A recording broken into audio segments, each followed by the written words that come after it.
Here are today's top stories.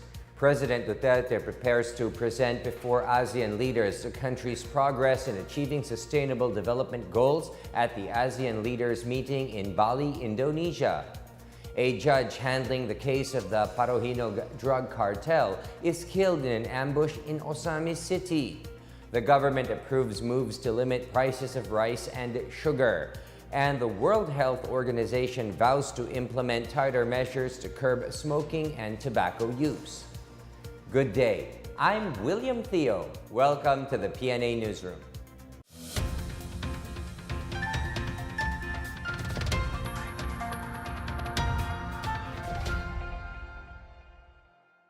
The Philippines is on its way to achieving its sustainable development goals amid uncertainties in the global economy. President Rodrigo Duterte is set to present the Philippine government's progress before other ASEAN leaders in Bali, Indonesia. Here is my report.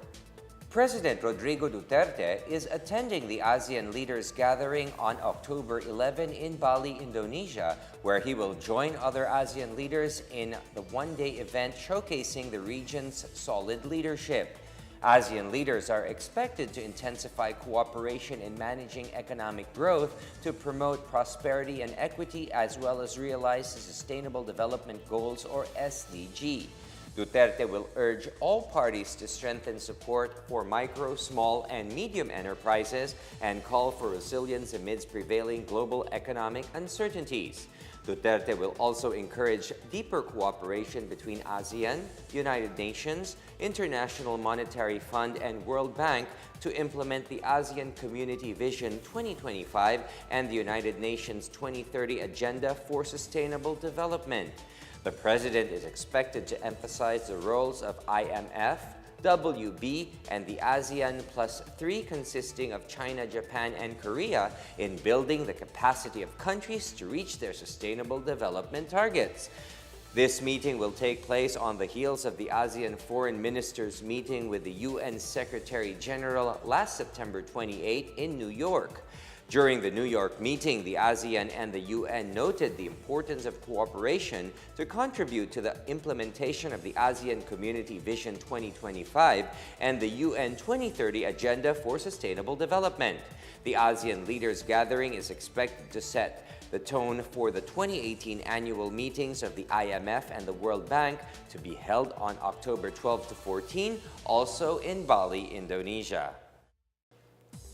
As some sectors question the appointment of another military man to a civilian post, Defense Secretary Delfin Lorenzana maintains that such a decision is up to President Rodrigo Duterte. This was the comment of Defense Secretary Delfin Lorenzana when asked about the looming appointment of the Philippine Army Chief Lieutenant General Rolando Joselito Bautista as head of the Department of Social Welfare and Development, or DSWD, as he retires from military service on October 15. In a message to reporters on Monday, Lorenzana said, "It is the prerogative of the President to appoint whomever he wishes." Lorenzana added that he believes Bautista will do good as DSW chief and that General Bautista's advantage is that he is a professional, and as such, he will ensure that the DSWD does its mission, as he also has the trust and confidence of the President. Bautista is a member of the Philippine Military Academy class of 1985. Earlier, Duterte's pronouncement to appoint the Army commander as DSWD chief drew opposition from some sectors.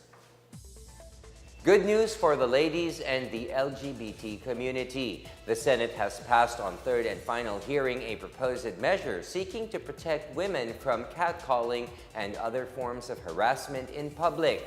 Dubbed as Safe Streets and Public Spaces Act of 2017, the bill seeks to penalize unwanted actions attacking one's sex, gender, gender expression, or sexual orientation and identity. Offenders may be fined from 1,000 to 10,000 pesos and imprisoned from 6 days to 6 months depending on the severity of the act.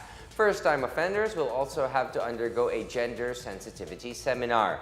Senator Risa Ontiveros The bill's main author and sponsor hailed the approval of the measure as a major pushback against street-based sexual harassment.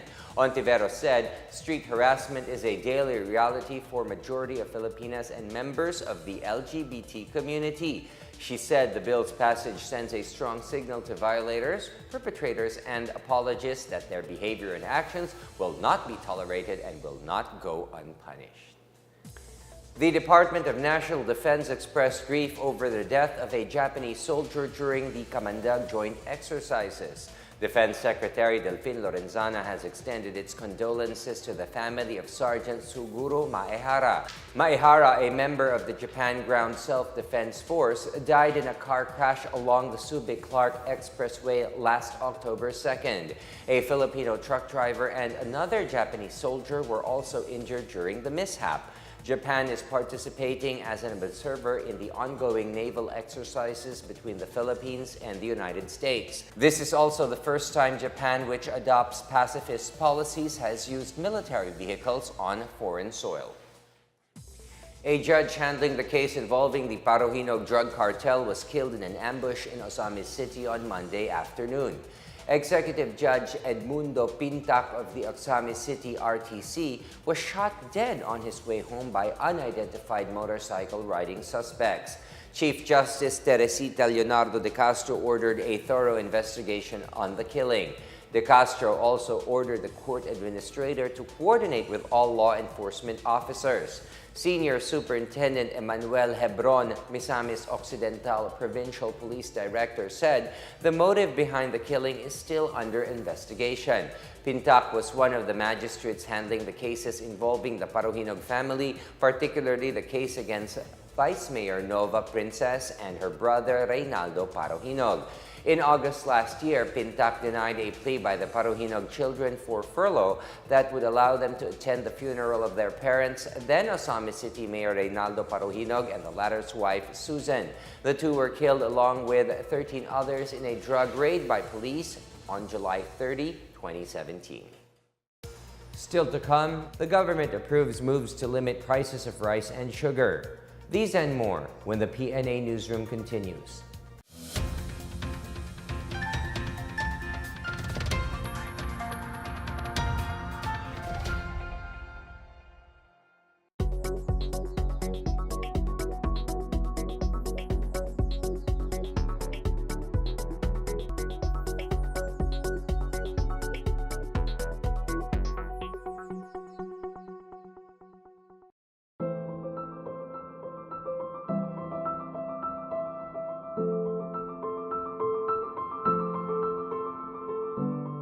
Boracay, a tropical paradise right in the middle of the 7,000 islands of the Philippines. Famous for its white sand beaches, scenic views, and breathtaking sunset, Boracay is indeed a haven for tourists, a staple getaway destination for relaxation and leisure.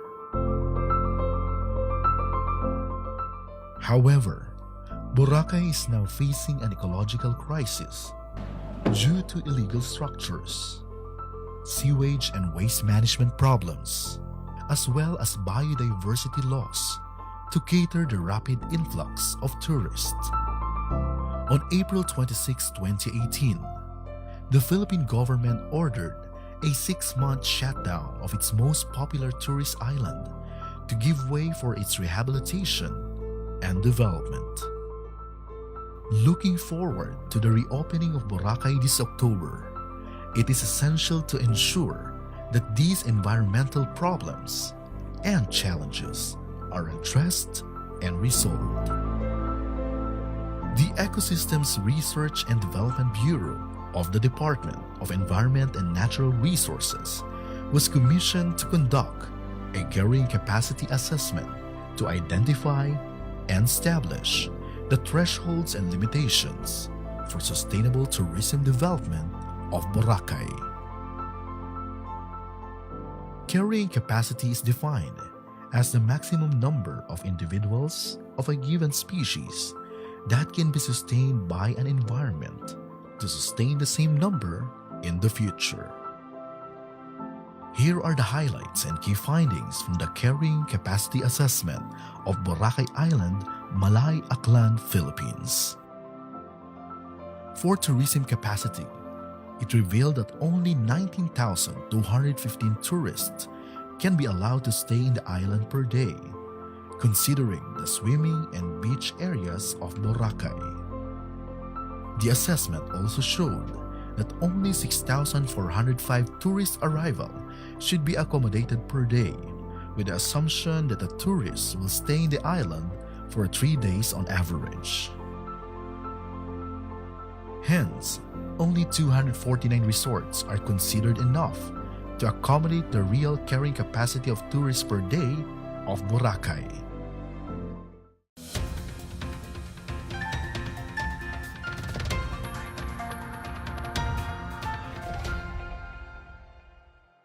The selection process for the third major player in the telecommunications industry has begun, with 5 companies bidding for the slot. The companies bought bidding documents worth 1 million pesos at the office of the National Telecommunications Commission in Quezon City.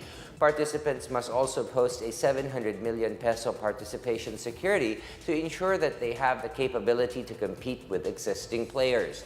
Interested bidders may submit their documents until November 7. The bidding for the third telco player will be held on the same date. The new major telco player is expected to be identified by December. The third player will be selected based on its highest committed level of service or its financial and technical capability to efficiently deliver services to the public. DICT Acting Secretary Eliseo Rio Jr. said he expects an improvement in services by the first half of next year as the new telco player starts to gain subscribers. In response to issues in prices and supply of basic commodities, the government has approved moves to set limits on the prices of rice and sugar. More on this from Miguel Hill. The Department of Trade and Industry has the go signal of the Sugar Regulatory Administration and Department of Agriculture to set prices and price ceilings on certain agricultural products. Trade Secretary Ramon Lopez said NFA and SRA approved the initiative of his agency to allow retailers and traders to import well-milled rice and refined sugar. The condition to this arrangement is to guarantee that well-milled rice will be sold at 38 pesos per kilo and 50 pesos per kilo for sugar, which are the prices set by the DTI. For rice, Lopez said the NFA Council also agreed to the proposed volume of 350,000 metric tons to be imported by retailers and traders. The DTI is also in talks with supermarket operators, the Philippine Consumer-Centric Traders Association, to be part of the price-setting scheme for rice. Earlier, the DTI partnered with the NFA and Philippine Amalgamated Supermarkets Association to allow member supermarkets to sell NFA rice at 27 pesos per kilo. The same scheme will be implemented for sugar in order to make the 50 pesos per kilo refined sugar available in the market. Lopez said the SRA suggested that retailers can directly buy sugar from millers and refineries. Meanwhile, Lopez said DTI and DA will have an agreement for a moving price ceiling on chicken that will be updated every 3 days. The moving price ceiling scheme for chicken sets a maximum markup of 50 pesos per kilo from farm gate prices to retail prices. For the PNA Newsroom, I am Miguel Hill. A small victory in the fight to preserve our precious wildlife resources as Maritime Police in Palawan arrested a suspected bird trafficker and 3 poachers of endangered marine species. Members of the 2nd Special Operations Unit Maritime Group arrested a 48-year-old suspect for selling 4 live myna birds along the National Road in Barangay Bono Bono. The suspect has committed to help authorities in the arrest of his companions who are engaged in poaching and trading endangered endangered birds in the Batrasa area. In Coron, Maritime Police also apprehended 3 fishermen carrying semi-processed meat of silky sharks and blue-spotted masquerades. The silky shark is identified as a near-threatened species worldwide. The blue-spotted masquerade, on the other hand, is commonly sold as pets and for its meat. The suspects will be sued for violation of the Wildlife Resources and Protection Act. Bacolod City once again joins the finalists of this year's Most Business-Friendly Local Government Unit Awards under the City Level 1 category. The Philippine Chamber of Commerce and Industry selected Bacolod to advance to the final judging of the competition's 2018 edition. Mayor Evelio Leonardo said the nomination bolsters Bacolod's image as an investment haven. In 2017, Bacolod was also among the top 3 finalists and was the only nominee outside of Metro Manila. Before this year's awarding ceremony, mayors of finalist LGUs were invited to an interview with a panel of judges at the PCCI headquarters in Fort Bonifacio, Taguig City. The awarding ceremony will be held on October 18 to 19 during the 44th Philippine Business Conference and Expo. Up next, the ARMM regional government provides aid to the families of the PDEA agents ambushed in Lanao del Sur. The World Health Organization vows to implement tighter measures to curb smoking and tobacco use. These and more when the PNA Newsroom continues.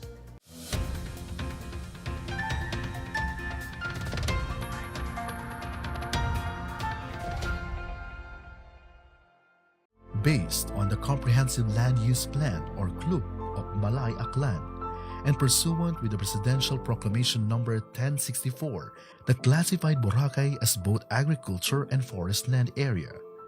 Here are the real carrying capacity of Boracay according to type of structures.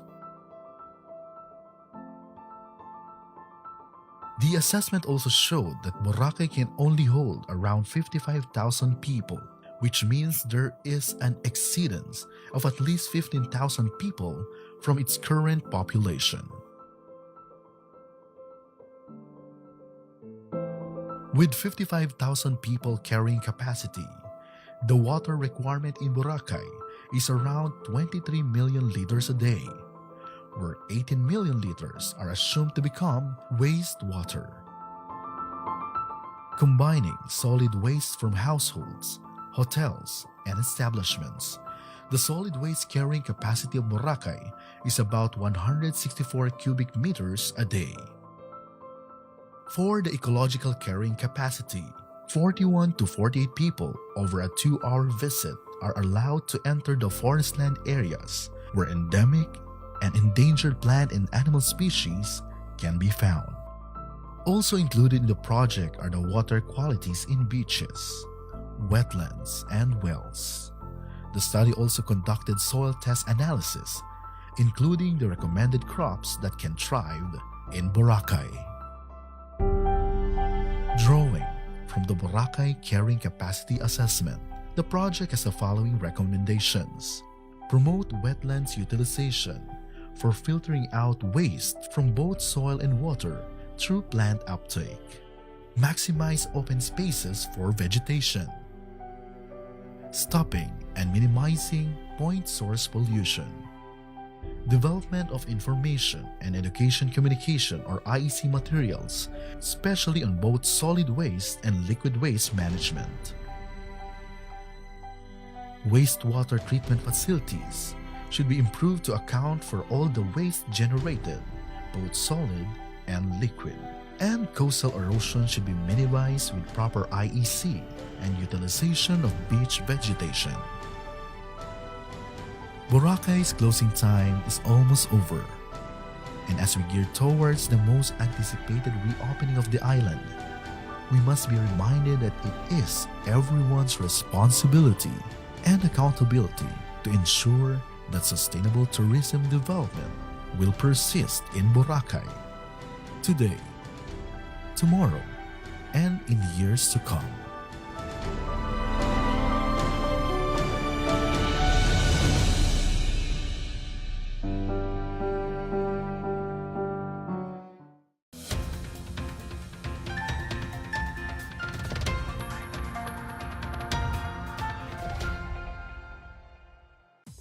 The regional government of the autonomous region in Muslim Mindanao has provided assistance to the families of the 5 PDEA agents killed in an ambush in Lanao del Sur.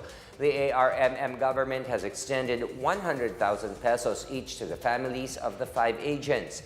Governor Mujib Hataman said the regional government will also grant a cash reward for anyone who could provide information leading to the arrest of the perpetrators. The agents were on their way to Marawi City after attending a drug symposium when they were fired upon by a still unidentified armed group. 4 died on the spot, while 1 of the agents died while undergoing treatment. 2 more victims are still confined and are undergoing treatment. PNP Director General Oscar Albayalde meanwhile said the ambush is related to the government's war on drugs. The policemen who were supposed to escort the PDEA agents have been relieved. PDEA Director General Aaron Aquino has vowed justice for the death of his men. The provincial government of Maguindanao is set to inaugurate the new provincial capital, which is patterned after the United States White House. The new provincial capital is 90% complete and inauguration is scheduled for December this year. Local officials have invited President Rodrigo Duterte to the inauguration. The building is part of the Rising Capital Complex, the seat of the provincial political power since 2009. Governor Esmael Mangudadato said the capital complex is his legacy to the people of the province. Several provincial offices are due to move into the new structure very soon.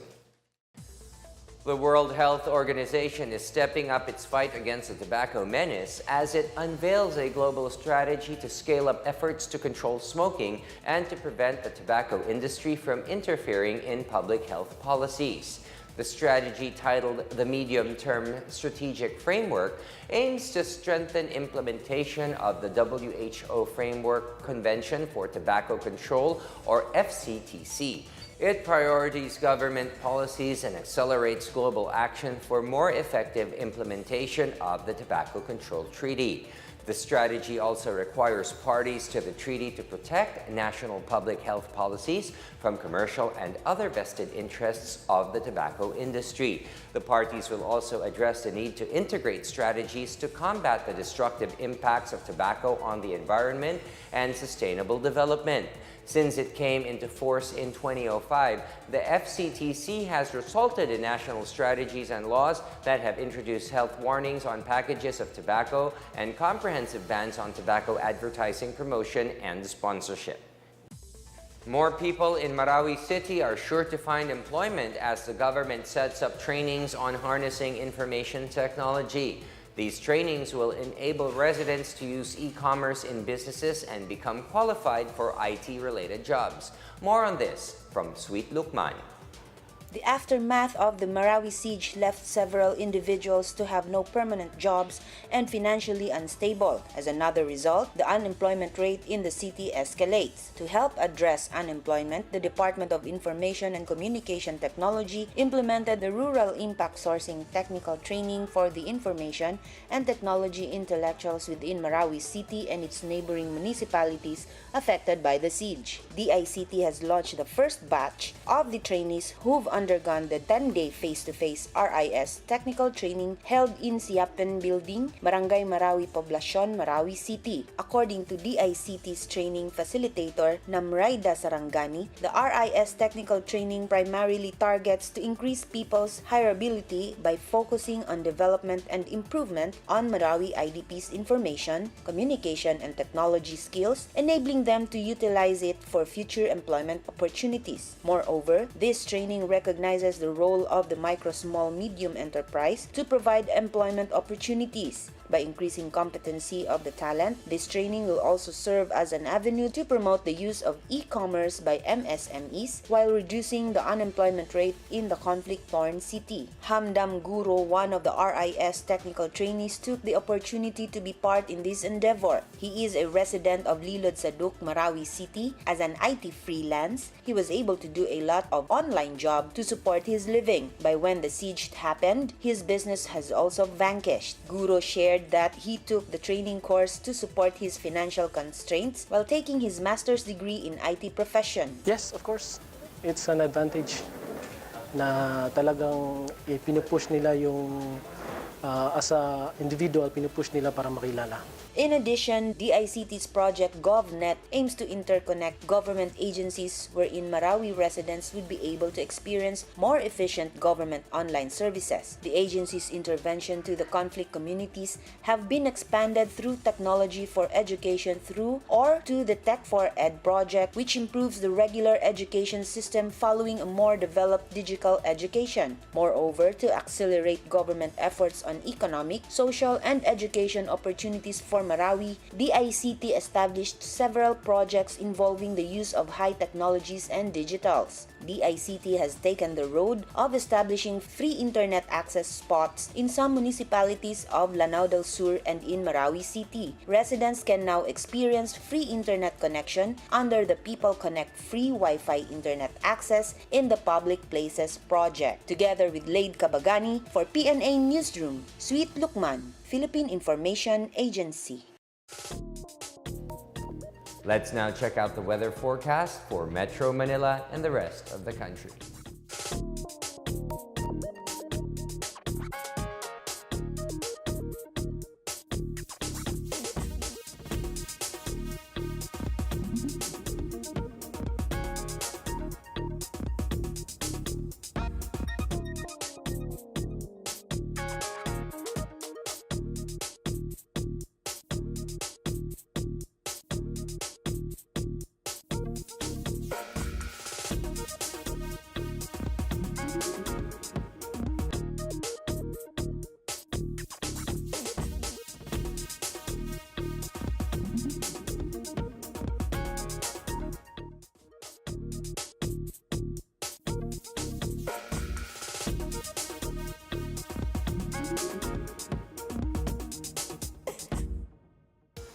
Here's another look at today's top stories.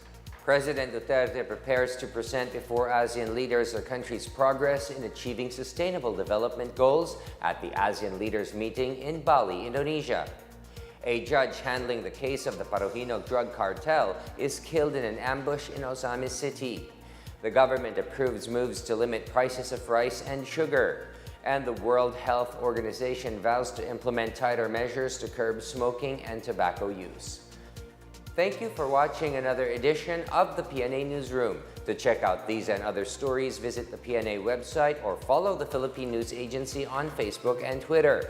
For more stories about the government and how it serves the Filipinos, look for these hashtags in all of our social media platforms and websites.